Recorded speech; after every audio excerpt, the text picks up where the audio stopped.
It was like, it was one of my first movies, and I really thought that that's what I expected filmmaking to be like, and what I thought it was going to be like for from then on, and it never really was again. Why? Because it collaborated with you to such an extent? It was collaborative. It was. I mean, even the screen tests, we had smoke, we had sets, we had lights, we had incredible DP. It was Ridley Scott. It was like, right I mean, of his career. Yeah, it was Ridley Scott, who had been an incredible art director. Which is the Name of the Rose, which everybody says I got to see. That was cool. Yeah, that's a good Was movie. it Sean Connery? Yeah, Sean Connery. I was like 15 years old. That was like your first big, real acting. It was horrifying. Really? Yeah, it was just, I didn't know what to expect. You know, I got flown over to Germany, and I remember sitting at this sort of big dinner with everybody that was going to, be in the movie, and everybody's having a great time, and they were passing around this big booklet of, artifacts and pictures from that time period, and I was like, oh, let me see it, and I reached for it, and the thing bent right in the middle, and knocked a glass of wine all over Sean Connery.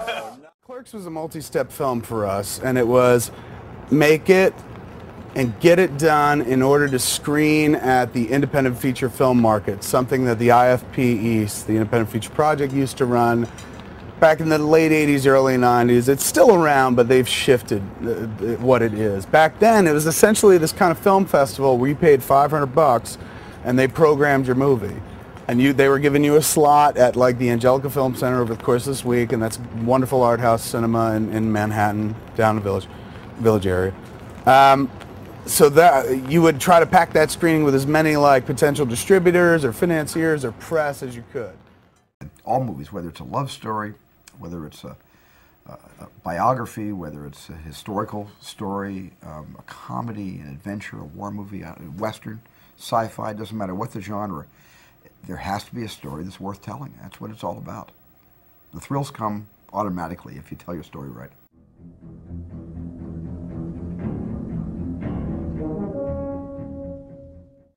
The director said he faced the head of the studio and he said, I can't do it in time. That was important for a film like that to be shot in continuity. If not for the understanding of Richard and the characters, from my understanding of the film. Because then as I saw the dailies and saw the film being assembled on location in the cutting room, I could add things and make the film better.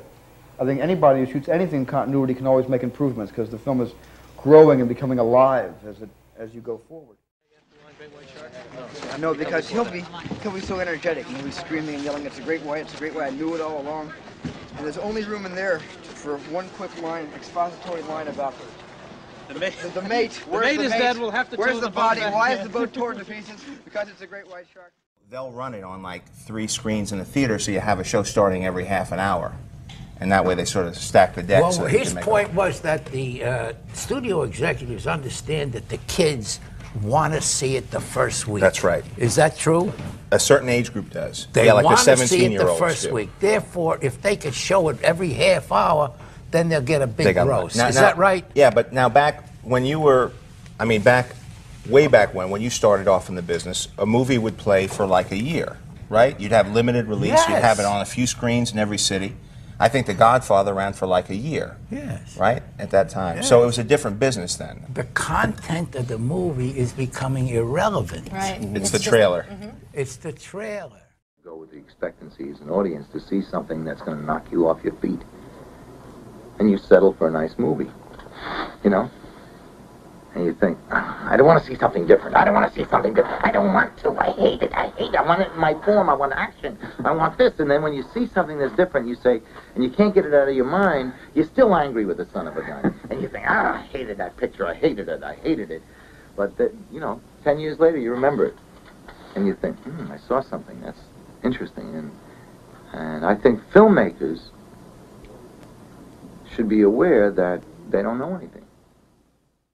Peter, what was the release on the Cassavetes films? Did you guys get wide releases with those? Well, John was the first guy. Was Woman Under the Influence? John, he's something. My God, that guy, he's Great movie. something, man. We made that picture. We each put up $125. So the whole picture cost $250. And then he decided he distributed it himself. Now he's up there on the phones to all over the country. Forewalling it. Yeah.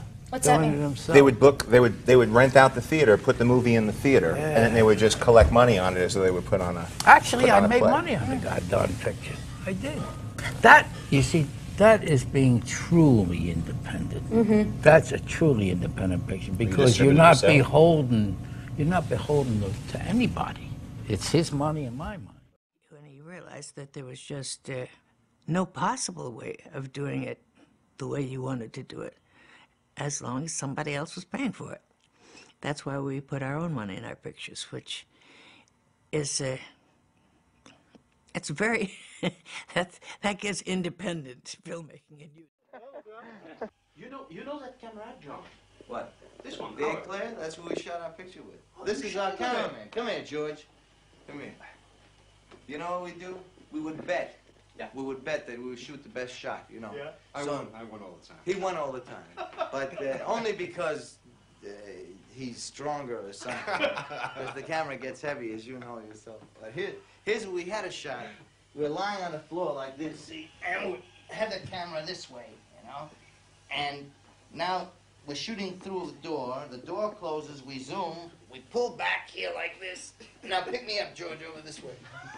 So, and we had... Now, he has to pick me up, right? Good. And all through the house, right?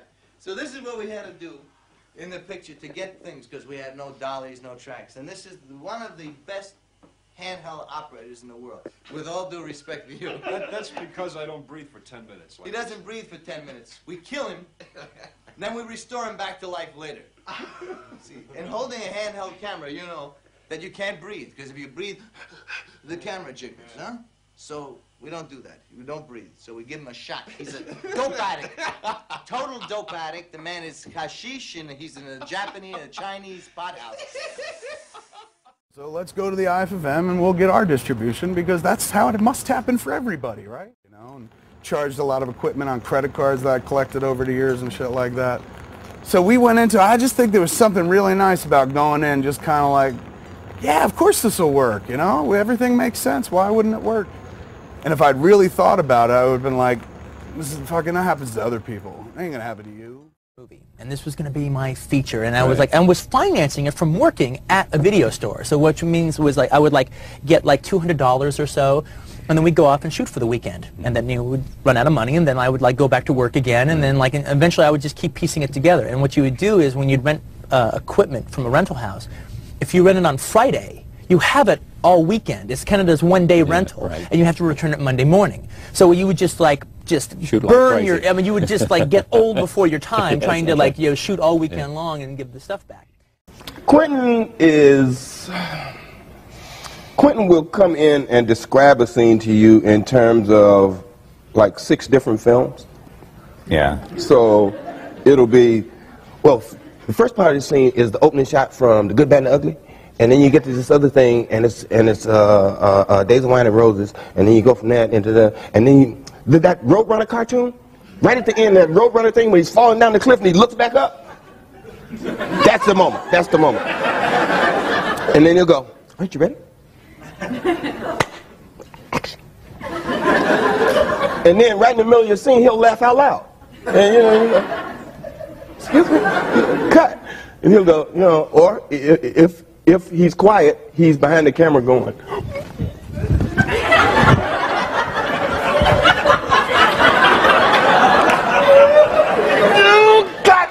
That was awesome. That was awesome. Print that.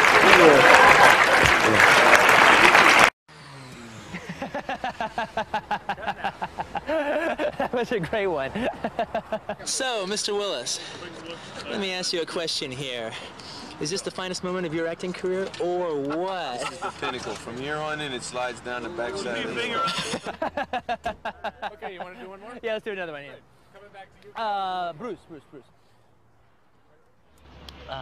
Give just a little bit more of a slow burn, like.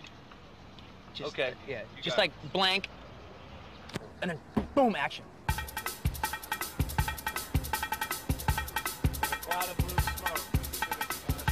It's almost like doing stage work. It's the closest thing that I've done to stage work, I think.